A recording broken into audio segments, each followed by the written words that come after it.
दोस्तों ये कहानी है डैरेन नाम के एक ऐसे लड़के की जिसका आज फ्यूनरल है, जहां उसकी मौत पर उसकी फैमिली और उसके फ्रेंड्स काफी ज्यादा दुखी हैं। लेकिन उसी वक्त हम कॉफिन में देखते हैं कि डैरेन तो अभी जिंदा है और इतना ही नहीं, वो बड़े मजे से कॉफिन के अंदर वीडियो गेम खेल रहा है। उसे कुछ भी नहीं पता कि बाहर उसे जमीन में मरा हुआ समझकर जिंदा दफनाया जा रहा है। लेकिन आखिर उसके साथ ऐसा क्यों किया जा रहा है, चलिए जानते हैं आखिर पूरी बात क्या है। लेकिन इस कहानी को जानने से पहले हमें कुछ वक्त पीछे जाना होगा, जहाँ पर हम देखते हैं कि डैरेन की लाइफ बहुत अच्छी चल रही होती है। वो अपने स्कूल में काफी पॉपुलर है और उसके अच्छे दोस्त भी हैं। साथ ही पढ़ाई में वो बहुत अच्छा है, जिस वजह से उसके पेरेंट्स को उस पर प्राउड है। उसके अलावा डैरेन के बचपन का एक दोस्त है जिसका नाम स्टीव है, जो कि डैरेन का बेस्ट फ्रेंड होने के साथ उसकी लाइफ का एक नेगेटिव पार्ट भी है। एक दिन डैरेन और स्टीव स्कूल जाते हैं, जहाँ स्टीव डैरेन को क्लास बंक करने के लिए मना लेता है, जिससे दोनों स्कूल की छत पर चले जाते हैं, जहाँ स्टीव पत्थर से स्कूल के बल्ब को तोड़ने लगता है और फिर डैरेन को भी ऐसा करने के लिए चैलेंज देता है। तभी क्लास में टीचर को छत से उन दोनों की आवाज सुनाई देती है, जिस कारण वो पकड़े जाते हैं और उनकी इस हरकत के बारे में उनके पेरेंट्स को बता दिया जाता है। अब क्योंकि डैरेन के पेरेंट्स उसे हमेशा से एक अच्छा स्टूडेंट मानते थे, इसलिए वो डैरेन के घर आने पर उसे डांट लगाते हैं और उसे स्टीव के साथ दोस्ती तोड़ने को कहते हैं, क्योंकि उन्हें लगता है कि स्टीव की संगत से डैरेन भी उसी की तरह बुरा स्टूडेंट बनता जा रहा है। अब अगले दिन स्कूल जाते वक्त डैरेन स्टीव से कहता है कि मेरे पेरेंट्स चाहते हैं कि मैं तुमसे दोस्ती तोड़ दूं। ये सुनकर स्टीव दुखी हो जाता है और डैरेन से कहता है कि तुम कभी भी अपने लिए स्टैंड नहीं ले सकते। इस बात पर उन दोनों के बीच बहस होने लगती है। तभी उनके पास से एक कार गुजरती है, जिसके अंदर बैठा हुआ आदमी उनकी ओर एक पोस्टर फेंकता है, जिससे डैरेन और स्टीव उस पोस्टर को उठाकर पढ़ने लगते हैं, जहाँ उन्हें पता चलता है कि उनके शहर में आज रात फ्रीक शो नाम का सर्कस होने वाला है। इसलिए वो दोनों रात को सर्कस में जाने का प्लान बनाते हैं। इसके बाद हम क्लास में डैरेन को देखते हैं, जो अपनी बुक में उस सर्कस वाले पोस्टर को रखकर पढ़ रहा होता है कि तभी टीचर उनके पास आते हैं और उससे पोस्टर छीन लेते हैं। यहाँ टीचर पूरी क्लास को सर्कस वाला पोस्टर दिखाते हुए सबको वार्निंग देते हैं कि कोई भी इस सर्कस को देखने न जाए, क्योंकि ये सर्कस इलीगल चीजों को दिखाता है। लेकिन डैरेन और स्टीव अपने टीचर की इस बात को नहीं मानते और रात में चुपके से सर्कस देखने चले जाते हैं। यहाँ हमें पता चलता है कि इन दोनों को अजीब चीजें पसंद हैं, जैसे कि डैरेन मकड़ियों का बहुत बड़ा फैन है, जबकि स्टीव को वैम्पायर्स पसंद है और वो हमेशा उनके बारे में ही सोचता रहता है। ये दोनों सर्कस में पहुंच जाते हैं और शो देखने के लिए टिकट खरीदते हैं, जहाँ पर्दे के पीछे छिपा हुआ एक बौना इंसान उन्हें टिकट देता है। लेकिन ये इंसान एक क्रीचर की तरह दिखाई दे रहा था। तभी स्टीव उस इंसान को अपना हाथ दिखाता है, जिस पर वो इंसान स्टीव के हाथ में काट लेता है और वहाँ से भाग जाता है। खैर दोनों इस घटना को भूलकर सर्कस के अंदर चले जाते हैं, जहाँ शो का होस्ट मिस्टर टॉल स्टेज पर आता है और स्टेज पर पहले कलाकार को बुलाता है। ये पहला कलाकार एक वुल्फमैन था, जिसे देखकर सभी लोग डर जाते हैं। तभी मिस्टर टॉल उस वुल्फमैन को ऑडियंस में बैठी एक लेडी की ओर इशारा करता है, जिससे वुल्फमैन उस लेडी के पास जाता है और उसके हाथों को बुरी तरह से काट देता है। ये देखकर लोग और भी ज्यादा डर जाते हैं, पर थोड़ी ही देर बाद उस लेडी के हाथ वापस से सही होने लगते हैं। ये देखकर सभी हैरान रह जाते हैं और वो लेडी स्टेज पर चली जाती है, जहाँ मिस्टर टॉल उस लेडी का नाम कॉर्मा बताते हुए कहता है कि ये लड़की हमारे शो की मेंबर है। इसके बाद स्टेज पर एलेक्जेंडर नाम का तीसरा कलाकार आता है, जिसकी बॉडी में एक भी रिब्स नहीं थी। एलेक्जेंडर के बाद वहाँ गर्था नाम की लड़की आती है, जिसके पास मजबूत दांत थे, जिनसे वो कुछ भी तोड़ सकती थी। गर्था के बाद रामस नाम का कलाकार आता है, जिसके 2 पेट होते हैं, जिनकी मदद से वो कुछ भी खा सकता है। यहाँ पर रामस 3 पहिए वाली साइकिल को खाकर अपना टैलेंट दिखाता है और फिर उसे एक टुकड़े जैसा बनाकर थूक देता है। इसके बाद मैडम चुस्का नाम की एक खूबसूरत लेडी स्टेज पर आती है और डैरेन को स्टेज पर बुलाती है, जहाँ वो डैरेन से कहती है कि मैं अपना मैजिक दिखाने के लिए तुम्हें असिस्टेंट बनाना चाहती हूँ, जिसके लिए डैरेन मान जाता है। पर जैसे ही मैडम चुस्का डैरेन के चेहरे को छूती है, तो उसे डैरेन का फ्यूचर दिखने लगता है, जिसमें उसे काफी भयानक चीजें दिखाई देती है, जिससे वो बहुत डर जाती है और डैरेन से दूर हट जाती है। तभी मैडम चुस्का के फेस पर अचानक से बाल आने लगते हैं, जिन्हें वो जल्दी से काटने लगती है और वापस अपने पुराने रूप में आ जाती है। इस मैजिक को देखकर ऑडियंस काफी एंजॉय करती है और उसके लिए जोर जोर से तालियां बजाने लगती है। मैडम चुस्का डैरेन के फ्यूचर को देखने के बाद इतनी डर गई थी कि वो सर्कस के लीडर लार्टन को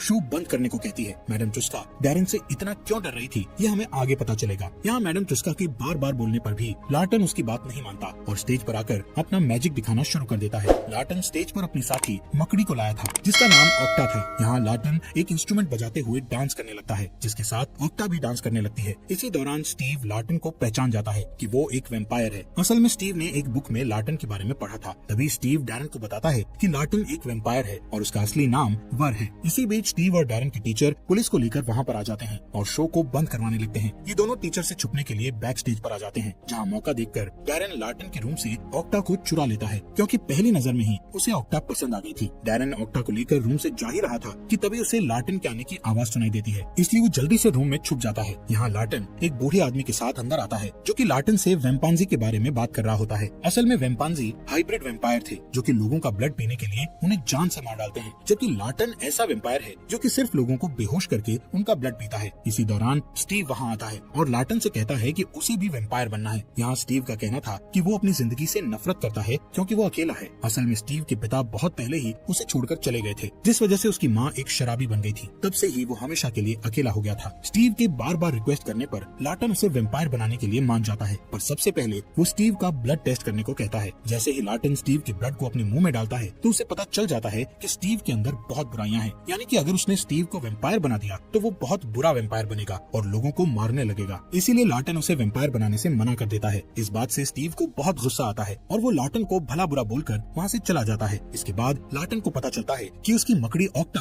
बॉक्स में नहीं है, इसीलिए वो ऑक्टा को ढूंढने लगता है। ये देखकर डैरेन काफी घबरा जाता है और लार्टन से बचते हुए वहाँ से भाग जाता है। डैरेन भागते भागते सड़क पर पहुँच जाता है, जिस दौरान एक कार वहाँ आती है जिसमें बैठे दो लोग डैरेन को पकड़ लेते हैं। ये वही कार थी जिससे एक आदमी ने सर्कस का पोस्टर फेंका था। इस कार के अंदर मॉर्लॉग और मिस्टर टिनी नाम के दो आदमियों को दिखाया जाता है। इन दोनों की डैरेन से पूछताछ करने पर पता चलता है कि उन्होंने गलत लड़के को किडनैप कर लिया है। असल में वो डैरेन के दोस्त स्टीव को एक मकसद के लिए ढूंढ रहे थे। इसके बाद वो दोनों डैरेन को कुछ बताए बिना ही उसे उसके घर पर ड्रॉप कर देते हैं। अगले दिन डैरेन ऑक्टा को अपने बैग में रखकर स्कूल ले जाता है, जहाँ स्टीव ऑक्टा को देख लेता है और उसके साथ खेलने लगता है। तभी गलती से उसके हाथ से पिंजरा गिर जाता है और ऑक्टा वहाँ से भागने लगती है। ये देख डैरेन ऑक्टा को पकड़ने की कोशिश करता है, जबकि स्टीव उसे मारने के इरादे से उसका पीछा करता है। ऑक्टा भागते भागते हॉल में आ जाती है, जिसे देखकर सभी स्टूडेंट्स बुरी तरह डर जाते हैं और इधर उधर भागने लगते हैं। कुछ देर बाद ऑक्टा एक खिड़की से बाहर भागने की सोचती है, पर भागने से पहले वो स्टीव के गाल पर काट लेती है, जिस वजह से स्टीव फर्श पर गिर जाता है और मकड़ी के जहर के कारण बेहोश हो जाता है। इसके बाद डैरेन लार्टन के पास जाता है और उसे सारी बात बताकर स्टीव की जान बचाने को कहता है। लार्टन शुरू में उसकी मदद करने से इनकार कर देता है, लेकिन जब डैरेन उससे बार बार रिक्वेस्ट करता है तब लार्टन एक शर्त पर उसकी मदद करने का कहता है। वो अपनी शर्त बताता है कि डैरेन को उसका वेम्पायर असिस्टेंट बनना होगा, यानी कि उसे अपनी फैमिली, फ्रेंड्स और अपनी पूरी सोशल लाइफ को छोड़ना होगा। डैरेन सिर्फ स्टीव को बचाना चाहता था, इसलिए वो लार्टन की शर्त मान लेता है। जिसके बाद लार्टन डैरेन के हाथ में नेल्स चुभाता है और उसकी ब्लड में वेम्पायर ब्लड को मिक्स कर देता है, जिससे डैरेन हाफ वेम्पायर में बदल जाता है। जिसके बाद डैरेन लार्टन को लेकर हॉस्पिटल जाता है, जहाँ लार्टन एक एंटीडोट स्टीव की बॉडी में डाल देता है, जिससे स्टीव ठीक होने लगता है। कुछ दिनों बाद हम देखते हैं कि डैरेन के हाफ वेम्पायर बन जाने से उसे कच्चा मांस खाने का मन हो रहा था। इसी तरह एक दिन उसे अपनी बहन का खून चूसने की इच्छा होती है, पर वो किसी तरह खुद पर कंट्रोल करता है और अपने कमरे में चला जाता है, जहाँ वो लार्टन को देखता है। असल में लार्टन डैरेन को वार्निंग देने आया था। वो कहता है कि तुम्हें अपना घर छोड़ देना चाहिए क्योंकि तुम अपनी फैमिली के लिए खतरा बन सकते हो, लेकिन डैरेन ऐसा करना नहीं चाहता था। पर तभी उसे ध्यान आता है कि वो थोड़ी देर पहले ही अपनी बहन का ब्लड पीने का सोच रहा था, इसलिए वो अपनी फैमिली को छोड़ने का फैसला कर लेता है। यहाँ उसे डर था कि अगर वो अचानक से गायब हो गया तो उसके पेरेंट्स को उसकी हमेशा चिंता रहेगी। डैरेन लार्टन से कहता है कि मुझे अपनी फैमिली के लिए मरना होगा, जिसमें तुम मेरी मदद करोगे। उसी रात लार्टन डैरेन के पास आता है और उसकी गर्दन तोड़कर उसे घर से नीचे गिरा देता है। लार्टन ने उसे इस तरह मारा था कि वो सबकी नजरों में मरा हुआ दिखाई दे। यहाँ से प्रेजेंट का सीन दिखाया जाता है, जहाँ डैरेन का फ्यूनरल चल रहा था, जबकि डैरेन कॉफिन में जिंदा लेटा हुआ था। फ्यूनरल वाली रात को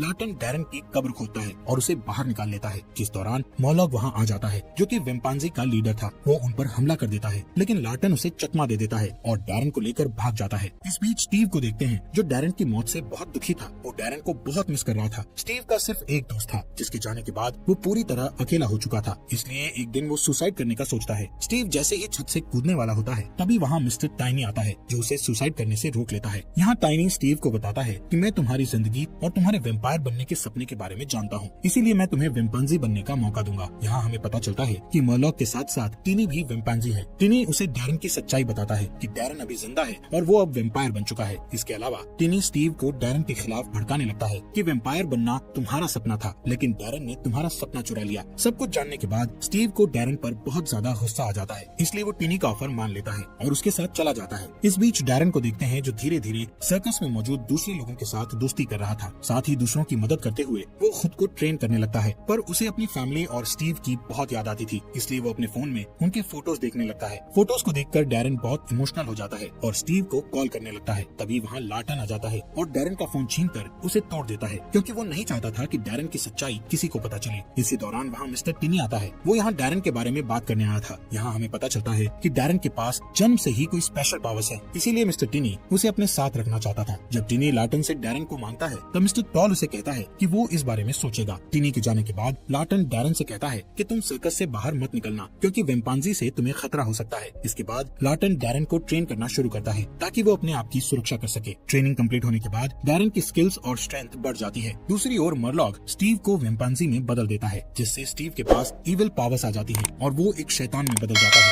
स्टीव सबसे पहले अपने स्कूल टीचर का शिकार करता है और उन्हें जान से मार डालता है। इस बीच डैरन को देखते हैं जिसे बहुत भूख लगी हुई थी, इसलिए लार्टन उसे पास के एक खेत में ले जाता है और एक आदमी को बेहोश करके डैरन को उसका ब्लड पीने को कहता है। अब क्योंकि डैरन का दिल बहुत साफ है, इसलिए वो भूखा होने के बावजूद भी उस आदमी का ब्लड नहीं पीता है। वो दोनों वापस अपने सर्कस में लौट आते हैं, जहाँ अचानक से वेम्पांजे का ग्रुप आकर उन पर हमला कर देता है और फिर दोनों ग्रुप्स के बीच खतरनाक लड़ाई होती है, जिसमें कई लोगों की जान चली जाती है। असल में वेम्पांजी डैरन की तलाश में आए थे। तभी एक वेम्पांजी को डैरन मिल जाता है, जो कि सर्कस में रहने वाली लड़की रेबेका के साथ एक रूम में छुपा हुआ था। यहाँ वेम्पांजी और डैरन के बीच लड़ाई होती है, जिस दौरान लार्टन और मिस्टर टॉल अपने साथियों के साथ वहाँ आ जाते हैं और डैरन को वेम्पांजी से बचा लेते हैं। इसके बाद सभी वेम्पांजी वहाँ से भाग जाते हैं। थोड़ी ही देर बाद डैरन और लार्टन को पता चलता है कि मर्लॉग ने रेबेका को किडनैप कर लिया है। अगली सुबह डैरन उसे खोजने के लिए अकेला ही निकल जाता है, क्योंकि उसे लग रहा था कि ये सब उसी की वजह से हो रहा है। इस बीच मिस्टर टिनी डैरन को अपने जाल में फंसाने के लिए उसकी फैमिली को किडनैप कर लेता है। इधर डैरन को देखते हैं, जो अपनी फैमिली को एक बार देखने के लिए घर में जाता है, मगर उसका घर पूरा खाली था। तभी उसकी नजर टेबल पर रखे पोस्टर पर जाती है, जिस पर टिनी ने लिखा था कि वो सर्कस में उसका इंतजार कर रहा है। यहाँ लार्टन भी वेम्पांजी से लड़ाई करने का फैसला करता है और अपने वेपन्स को इकट्ठा करने लगता है। जिसके बाद डैरन सर्कस में आ जाता है, जहाँ वो रेबेका और अपनी फैमिली को दीवार पर लटका हुआ देखता है। यहाँ स्टीव को वेम्पांजी के साथ देखकर डैरन समझ जाता है कि वो वेम्पांजी बन चुका है, इसलिए वो बिना किसी हिचकिचाहट के स्टीव पर हमला कर देता है। इसी दौरान लार्टन भी आ जाता है और मर्लॉक के साथ लड़ाई करने लगता है। अब क्योंकि डैरन ने ब्लड नहीं पिया था, इसलिए वो बहुत कमजोर हो जाता है और स्टीव से हारने लगता है। तभी रेबेका खुद को आजाद करती है और डैरन को उसका ब्लड पीने को कहती है, ताकि डैरन के पास फिर से पावर आ सके, लेकिन डैरन उसका ब्लड पीने से मना कर देता है। तब रेबेका उसे समझाती है कि मुझे कुछ नहीं होगा और मैं ठीक हो जाऊंगी। ये सुनकर डैरन उसका ब्लड पीने लगता है। दूसरी ओर लार्टन बहुत बुरी तरह से घायल हो गया था, लेकिन वो हार नहीं मानता है और लड़ाई करते हुए वो मर्लॉक के दिल में चाकू मार देता है, जिससे मर्लॉक की वहीं पर मौत हो जाती है। इधर डैरन अपनी पावर लौटने के बाद स्टीव से लड़ना शुरू करता है। तभी मिस्टर टिनी वहाँ आता है और उन्हें लड़ने से रोक देता है, जिसके बाद मिस्टर टिनी अपनी स्पेशल पावर्स का यूज करके मर्लॉक को जिंदा करता है और उसे एक क्रीचर में बदल देता है। मिस्टर टिनी दोनों लड़कों को अपने साथ चलने को कहता है, जिस पर डैरन उसके साथ आने से मना कर देता है, लेकिन स्टीव बुराई का रास्ता चुनता है और मिस्टर टिनी के साथ जाने लगता है। दोनों के जाने के बाद लार्टन डैरन की फैमिली को हिप्नोटाइज करके उनकी अभी वाली याददाश्त को मिटा देता है, जिससे वो सभी इस घटना को भूल जाते हैं। मूवी के लास्ट सीन में हम देखते हैं कि डैरन सर्कस में वापस आ जाता है, जिसे देखकर सर्कस के सभी मेंबर्स उसका वेलकम करते हैं और उसे घर जैसा महसूस कराते हैं। इसी के साथ ये अमेजिंग मूवी यहीं पर खत्म हो जाती है।